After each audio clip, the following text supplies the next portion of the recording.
Hello friends, here I would like to explain the process of glycolysis. Glycolysis means it is the partial breakdown of one glucose molecule into two molecules of pyruvic acid with the release of energy. So once again, it is the partial breakdown of one glucose molecule into two molecules of pyruvic acid with the release of energy. Then that process is known as glycolysis. And this process is usually taking place within the cytoplasm of all cells. So, this glycolysis is considered as the part of cellular respiration which is found in all types of living organism, whether it is aerobic organism or anaerobic organism, because during this process energy get released. Okay, for that reason, for getting energy, all kinds of cells are performing this kind of glycolysis in their cytoplasm. Then this glycolysis or partial breakdown of glucose into two molecules of pyruvic acid are taking place by taking 10 successive steps. Okay, here I am going to discuss what are the 10 different steps which are taking place during glycolysis. Okay, first of all, during glycolysis, glucose is converted into glucose 6-phosphate. Okay, look, this is the structure of glucose. Glucose consisting of 1, 2, 3, 4, 5, 6 carbon atom. Glucose consisting of 6 carbon atom and 12 hydrogen molecule CHOH.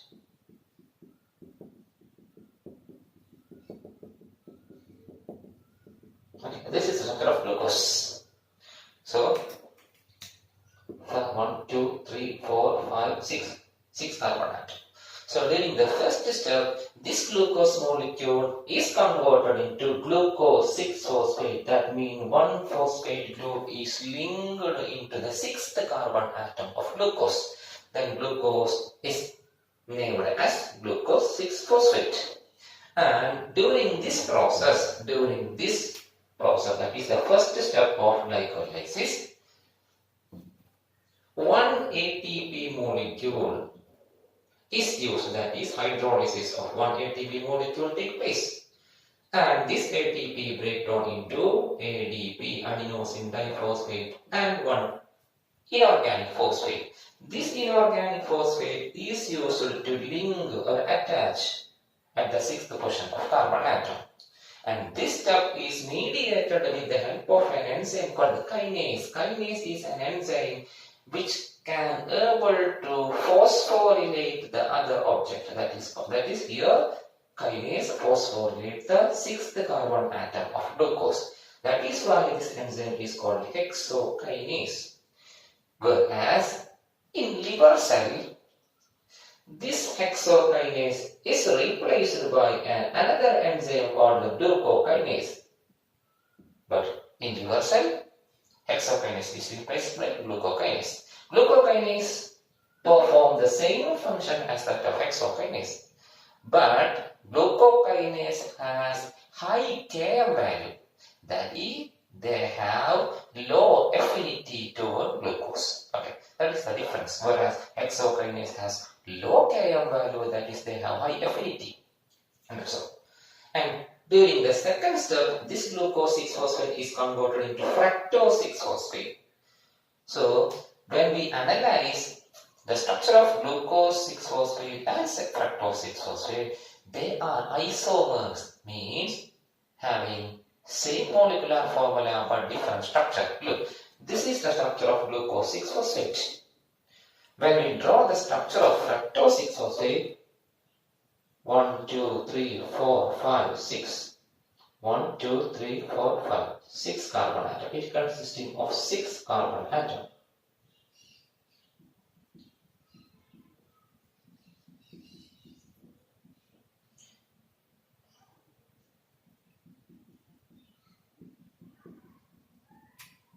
Okay.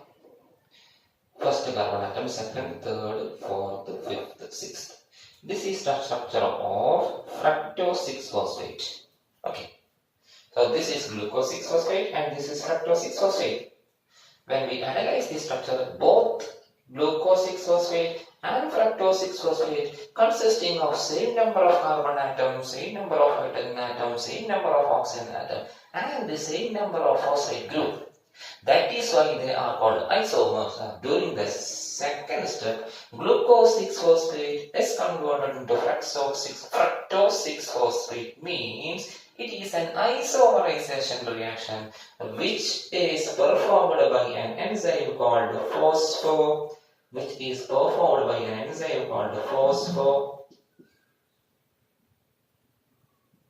phosphoglucoisomerase. Okay, that's all. And during the third step, this fructose 6-phosphate is then converted into fructose 1,6-bisphosphate. Okay, that means one phosphate group is adding into the first carbon atom. That's all. Okay, one phosphate group is adding into the first carbon atom of fructose 6-phosphate. Now the fructose 6-phosphate became fructose 1,6-bisphosphate. Okay, that's all. And it is an example for phosphorylation reaction. Phosphorylation reaction is always mediated with the help of an enzyme called kinase. Here the name of kinase is called phosphofructokinase. Here the name of enzyme is called phosphofructokinase. For easy understanding, we can call PFK, phosphofructokinase. Okay. Then coming to the fourth step, this 6-carbon compound, fructose 1,6-phosphate, now cleaved into or breaks into 2 3-carbon compound. First 3-carbon compound is called dihydroxyacetone phosphate, DHAP, dihydroxyacetone phosphate. And second 3-carbon compound is called the glyceraldehyde 3-phosphate. Okay. Here, this breaking step or cleavage step of fructose 1,6-bisphosphate into 2 3-carbon compound take place with the help of an enzyme called aldolase. Aldolase is an enzyme which can able to cleave fructose 1,6-bisphosphate into 2 3-carbon compound. One is called DHAP and second one is called glyceraldehyde 3-phosphate. Okay. Then coming to the fifth step, this is the fifth step of glycolysis. During this process, this is the fifth step of glycolysis. Here, DHAP can able to convert DHAP and glyceraldehyde 3-phosphate are interconvertible, which means DHAP can be able to convert into glyceraldehyde 3-phosphate. Like that, glyceraldehyde 3-phosphate can also be converted into DHAP. Because, what is the main reason for the interconversion? Because this glyceraldehyde 3-phosphate and dihydroxyacetone phosphate are isomers, means same molecular formula but different structure. Look, this is the structure of DHAP. Okay, now I am going to draw DHAP. Okay, this DHAP can easily drawn from glycerol. This is the structure of glycerol. We can draw DHAP by using glycerol. This is glycerol, CH2OH, CH4H, CH2OH. Okay. This glycerol is also called trihydroxypropane because 3 carbon atom is present, methane, ethane, propane, and 3 OH group hydroxyl. That is called trihydroxypropane. Okay. DHAP means dihydroxyacetone phosphate. Here, now I am going to remove 2 hydrogen atom from the second carbon. 1, 2, 3. Now, C double bond. Okay. This is the structure of dihydroxyacetone. And I am putting one phosphate group here. Okay. Now the structure is called the dihydroxyacetone phosphate. Like that, I am going to draw the structure of glyceraldehyde 3-phosphate. Okay. From glycerol, this is glycerol. CH2OH, CHOH, CH2OH. Okay. First carbon, second carbon, third carbon. Now here I am going to remove one H2, that is 2H from the first carbon atom. Here I remove 2H from second carbon. Here I am going to remove 2H from first carbon. Okay. One from here. Now H2 became H. And one from here. Now this structure is called glyceraldehyde. Glyceraldehyde. Now this structure is called glyceraldehyde. And I am putting one phosphate here, the third carbon. Now the structure is called the glyceraldehyde 3-phosphate. Okay. When we analyze this, the DHAP and glyceraldehyde 3-phosphate both contain same number of carbon, hydrogen, oxygen and phosphate group. That is why I am saying that both are isomers. These isomers can be able to convert mutual with it mutually or interconvertible. Okay, this interconvertible nature of glyceraldehyde 3-phosphate and dihydroxyacetone phosphate is possible due to the presence of an enzyme called triose phosphate isomerase. Triose phosphate isomerase. Okay. So triose phosphate isomerase convert glyceraldehyde and dihydroxyacetone phosphate with each other. Okay. Well, coming to the sixth step of glycolysis, glyceraldehyde 3-phosphate is converted into 1,3-bisphosphoglyceric acid. It is a dehydrogenation reaction. Okay. During this process, one hydrogen is removed from glyceraldehyde 3-phosphate, and that hydrogen is used for the reduction of one NAD.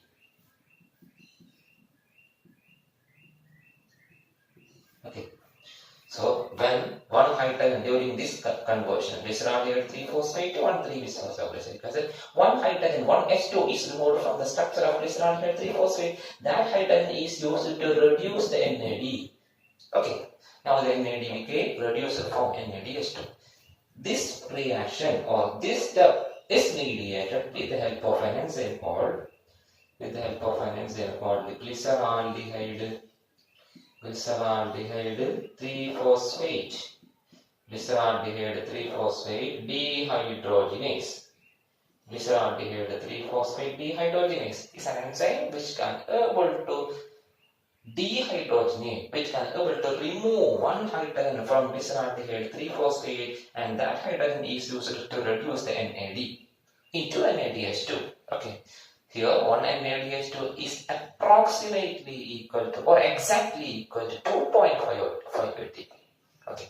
One NADH2 is exactly equal to 2.5 ATP, whereas some books say that it is approximately equal to 3 ATP, but it is not correct. One NADH2 is exactly equal to 2.5 ATP. Okay. Here, coming to the seventh step, 1,3-bisphosphoglyceric acid into 3-phosphoglyceric acid with the help of an enzyme called phosphoglycerokinase. It's an enzyme called the kinase. During this process, 1,3-bisphosphoglyceric acid is converted to 3-phosphoglyceric acid. That means one phosphate from the first carbon atom is removed. Okay. And this phosphate is used for a phosphorylation reaction. This phosphate is adding into an ADP, that is an example for phosphorylation reaction, and can produce one ATP. So here we are producing, here the cell is producing one ATP from a substrate, from the phosphate released from a substrate, from a product, from a substrate, not product, from a substrate. Okay. This is an example for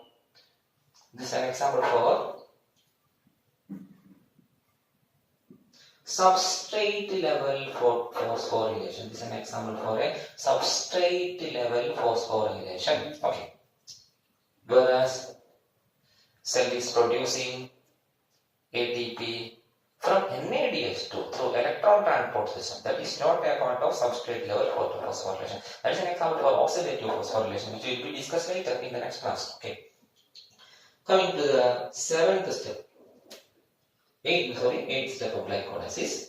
This 3-phosphoglyceric acid is converted to 2-phosphoglyceric acid. That means phosphate group present at the third carbon atom is shifting into the second carbon atom. That is the change. Third phosphate group, the phosphate group present at the third carbon atom is shifting to second carbon atom. Now the name is converted into 3-phosphoglyceric acid into 2-phosphoglyceric acid with the help of an enzyme called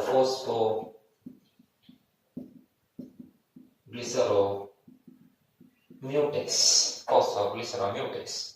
And coming to the ninth step of glycolysis, this 2-phosphoglyceric acid is converted to 2-phosphoenol pyruvic acid.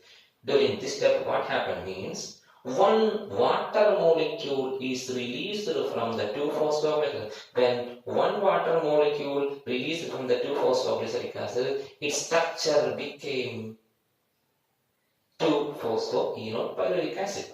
Okay. When one water molecule released from this compound, it became 2-phosphoenol pyruvic acid. This water molecule is removed with the help of an enzyme called enolase. Enolase is an enzyme which removes one water molecule from 2-phosphoglyceric acid. Now it became 2-phosphoenol pyruvic acid. And coming to the last step of glycolysis is an example for another substrate level phosphorylation, that means production of ATP from a substrate. Okay, not from NADH2, from a substrate. During this process, 2-phosphoenol pyruvic acid is converted into pyruvic acid. Then that process also one phosphate group is released. Inorganic process. That phosphate is used for another phosphorylation. That means adding into the another ADP to form an ATP. So it's an example for substrate level phosphorylation. Okay. So this is the broad pathway of glycolysis. Okay. Now I am moving to the dihydroxyacetone phosphate. Okay. This dihydroxyacetone phosphate can be able to convert into glyceraldehyde 3-phosphate. So when we count the structure of glyceraldehyde 3-phosphate during glycolysis, one is the actual glyceraldehyde 3-phosphate. Second one is the glyceraldehyde 3-phosphate formed from this dihydroxyacetone phosphate, because it can be able to convert into glyceraldehyde 3-phosphate. So during glycolysis, cell produces 2 glyceraldehyde 3-phosphate. One directly from fructose 1,6-bisphosphate cleavage. Second from DHAP conversion. So for easy understanding, we can put 2 glyceraldehyde 3-phosphate here. So all the product are 2. So all the product are 2. So all the product are 2. Okay. So when we analyze the cellular energy count, total number of ATP used in this process is 2.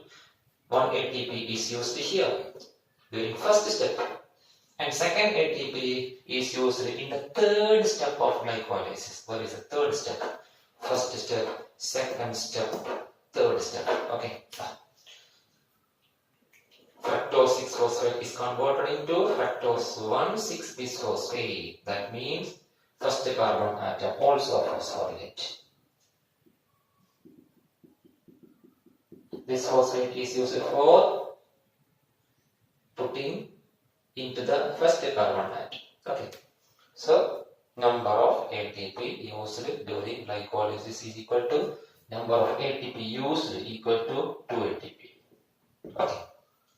And number of NADH2 generated, number of NADH2 generated equal to 2, because 2 glyceraldehyde 3-phosphate is present. So 2 NADH2 is produced. That is 2. That is equal to 2 into 2.5 ATP. That is equal to 5 ATP. 5 ATP. And number of ATP generated is equal to 4 ATP.